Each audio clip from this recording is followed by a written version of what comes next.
जयपुर का सबसे बड़ा जमीन जिन्न, 150 करोड़ का घोटाला, 300 एफआईआर और 20 साल का इंतजार। आखिर कब थमेगा ज्ञानचंद अग्रवाल का खेल?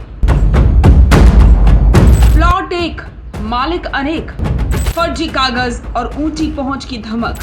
जयपुर के प्रॉपर्टी माफिया का वो काला सच जो आपको हिला देगा। सपनों की सौदेबाजी या संगठित डकैती, 2009 से 2026 तक गिरफ्तारी और जमानत का खेल। क्या कानून से भी बड़ा है ये जालसाज? ईडी की एंट्री और इंटर स्टेट कनेक्शन, हरियाणा से दिल्ली तक फैला ठगी का साम्राज्य। सावधान, कहीं आपका प्लॉट भी तो हवा में नहीं।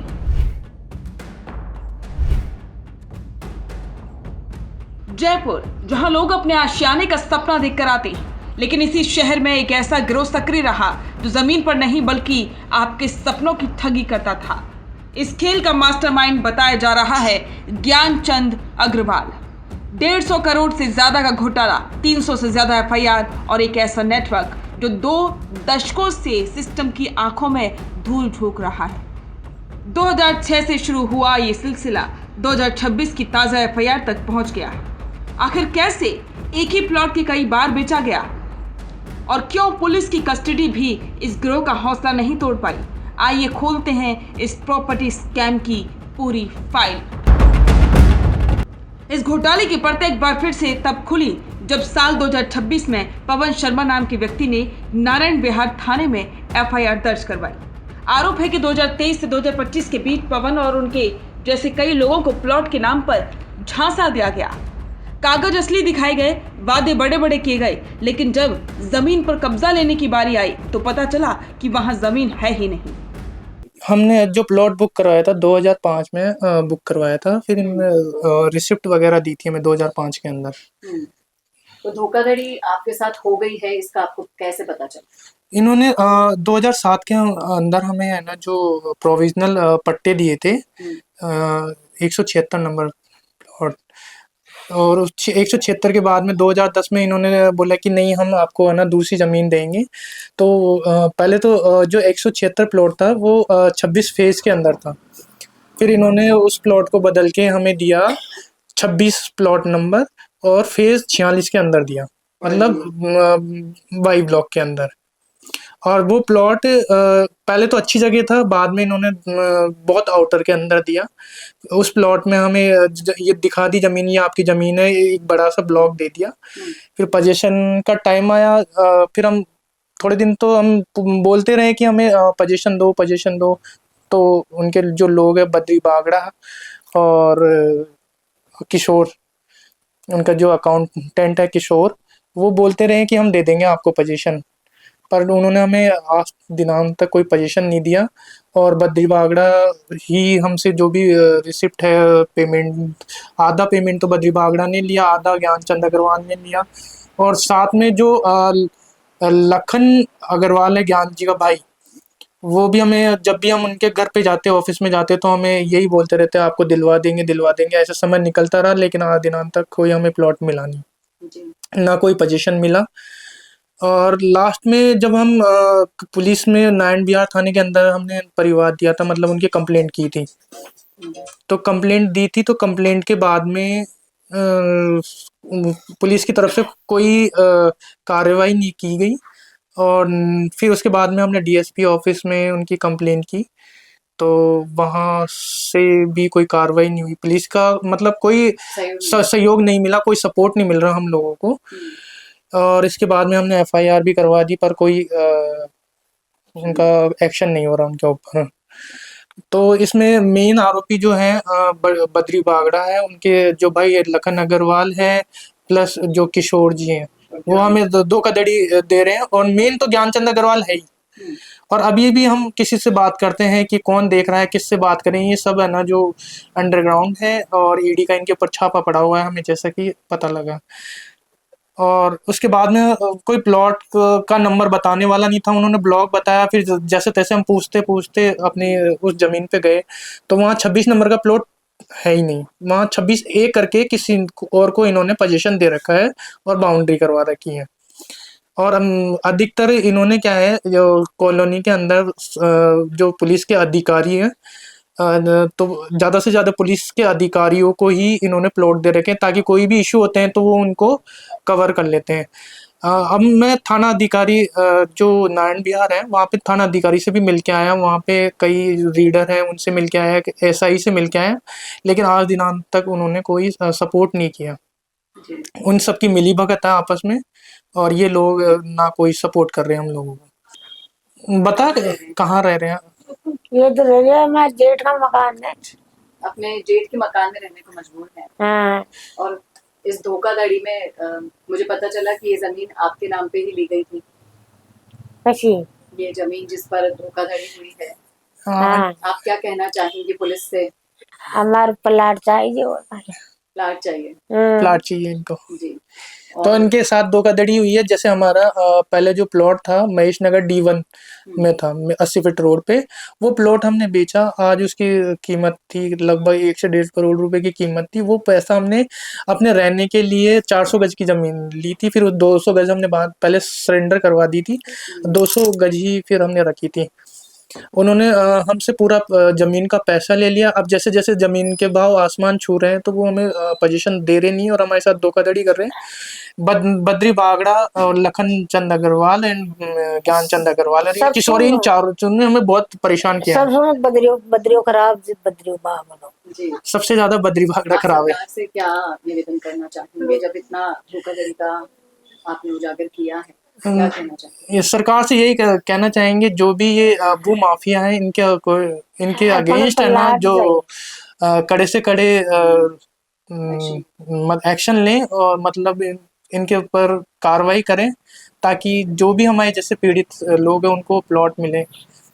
और हमें तो जो ये थाना बना हुआ है ये नारायण विहार इलाके में बना हुआ है, और ये जमीन भी ज्ञानचंद अग्रवाल के द्वारा दी गई है।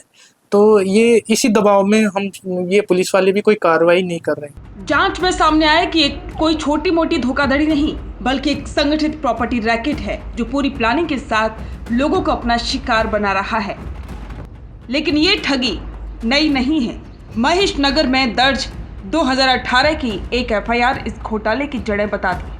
आशीष गर्ग ने 2006 में प्लॉट खरीदा था, पूरी रकम चुकाई और कब्जा पत्र भी मिल गया। लेकिन आज 20 साल बाद बेच जाने के बाद भी आशीष के पास अपनी जमीन नहीं है। जब उन्होंने अपना हक मांगा तो उन्हें धमकियां मिली कि ऊपर तक पहुंचे, ज्यादा मत आओ। सर मैं 2006 में इन्होंने एक कॉलोनी काटी थी कृष्णा सरोवर नाम से, उसमें मैंने 2 प्लॉट खरीदे थे इनसे। 2 प्लॉटों में बाद में इन्होंने किस्तों में पैसे लेते रहे। किस्तों में पैसे लेकर फिर बाद में इन्होंने जब पोजीशन की बात आई तो इन्होंने प्रोविजनल पट्टा दे दिया हमें, और जब हम पोजीशन लेने गए तो मौके पे ज़मीन नहीं थी। फिर हम 2-5 साल तक इनके चक्कर लगाते रहे। सुबह 5 बजे घर पे कई बार मिलते, कई बार नहीं मिलते। 2-2, 3-3 दिन का बहाना बनाते थे, हम निस्तारण कर रहे हैं, ये कर रहे हैं। इसलिए हम बहुत ज़्यादा परेशान हो गए। और हम जब इनके घर पे जाते तो कम से कम 50 लोग 100 लोग इनके घर पे इकट्ठा मिलते थे। काफ़ी संख्या में लोग पीड़ित थे, सभी लोग बहुत दुखी थे। फिर हम लोग तो थोड़ा सक्षम थे, किसी भी जानकारी से कैसे भी हमने थाने में FIR करा के हमारे 1-2 प्रकरण थे उनका तो निस्तारण कर लिया। लेकिन आज की तारीख में भी बहुत से लोग ऐसे हैं जो पीड़ित हैं, उनको ना ज़मीन मिल रही, ना अपना दिया हुआ पैसा मिल रहा। मेरा भी एक प्लॉट और अभी प्रेजेंट में है, जिसमें कॉर्नर प्लॉट था, जिस कॉर्नर वाले रास्ते पे इन्होंने प्लॉट किसी और को काट के नॉन कॉर्नर कर दिया, जिससे मेरे प्लॉट की वैल्यू कम हो गई। मैं भी आज पीड़ित हूँ। तो इस तरह से इनके कई केस ऐसे हैं और कई लोग ऐसे हैं जो पीड़ित हैं और परेशान हैं। ज्ञान जी आज की तारीख में कहीं मिलते ही नहीं है पब्लिक को। तो इस तरह से हम लोग बहुत दुखी हैं। अब हमारे उस प्रकरण में FIR वगैरह कराने के लिए हमारे पास इतना समय नहीं रहता है। हर आदमी अपने रोजगार के लिए अपने काम पर जाता है। तो इस तरह से सर अब कोई हेल्प हो नहीं रही हमारी, तो हम भी पीड़ित हैं और बहुत लोग ऐसे हैं जो पीड़ित हैं। लेकिन आप जो कानूनी प्रक्रिया के तहत FIR दर्ज कराते हैं काफी लोग थाने में भी जाते हैं, आपको कितनी समस्या को सामना करना पड़ा FIR दर्ज कराने में? कानून ने क्या सहयोग किया आपका? सर FIR स्टार्टिंग में उन्होंने की थाने में सेटिंग रहती है, उन्होंने 3-4 बार हमसे कोई रिपोर्ट दर्ज नहीं की गई उन्होंने स्पष्ट मना कर दिया कि ये प्रकरण में हम कुछ नहीं करेंगे। ज्ञान जी के खिलाफ 200-250 केस हैं ऐसे, आए दिन रोजाना FIR लिखवाने आते हैं, हम कहाँ तक FIR लिखाएं। तो हमने किसी वकील के थ्रू FIR लिखाई, तब हमारी जाके FRI लिखवाई। उसके बावजूद भी वहाँ कोई ऑफिस का बंदा थाने में आता, उनको 2-5 हज़ार रुपये दे के उनको ठंडा कर जाता। तो ऐसे कर करके हमें 12 महीने लगा दिया उन्होंने। फिर जब उनके ऊपर ज़्यादा प्रेशर पड़ा, तब जाके हमारे एक प्लॉट का उन्होंने निस्तारण किया सामंजस्य। इस तरह से हमारा एक हुआ।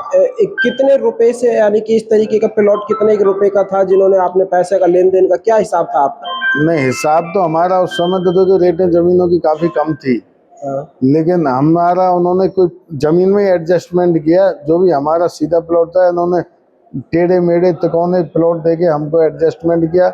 हमने भी कहा चलो जैसा निमट रहा वैसा हम निमट लेते हैं, लेकिन वो प्लॉट काम के नहीं थे और हमने बाद में सस्ते मंदे में बेच के हम सेटिस्फाई हुए कैसे भी।